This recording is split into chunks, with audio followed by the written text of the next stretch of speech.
Why did he do that? Because he valued people. When somebody comes and says, John, I want to be a leader, I always ask them the question, why? Why do you want to be a leader? I mean, do you want to be a leader because you want a corner office? Do you want to be a leader because you like to be in control? Do you want to be a leader because you love to be in the front of the pack? Do you want to be a leader because you want to have a good parking place? Why do you want to be a leader? Because leadership isn't easy. Leadership a lot of times isn't fun. Leadership a lot of times is kind of lonely. There's only one reason to be a leader, and that is to add value to people.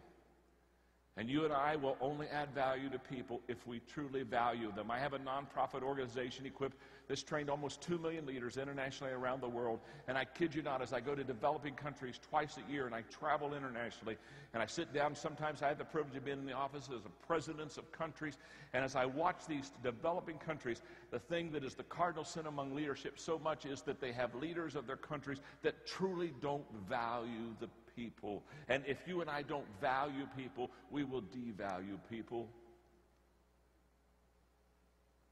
Number two, if you want to add value to people, you have to make yourself more valuable. You just have to get better. You have to keep growing. You have to keep learning. You have to keep developing. Why? Very simply. If you're leading the pack, you've got to be able to give what you have, and you can't give what you don't have, and so therefore you've got to put a lot of good stuff in so that you can pass it on to others and share with them and add value to them. Thirdly, if you want to add value to people, you have to know and relate to what other people value. You and I have to walk slowly through the crowd. We have to listen. We have to care. You see, great leaders are first of all listeners, and then they're learners, and then they're leaders.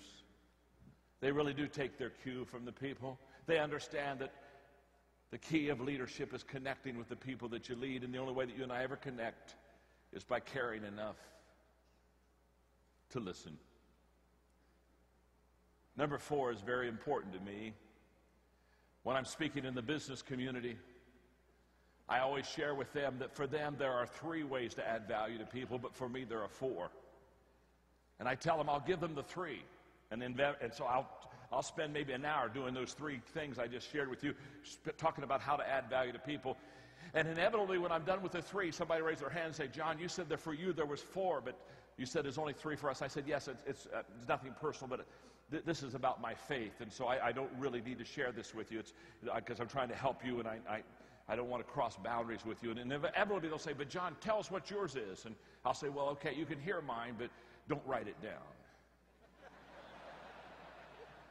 In fact, don't listen. Because number 4 for me is, if I really want to add value to people, I have to do the things that God values.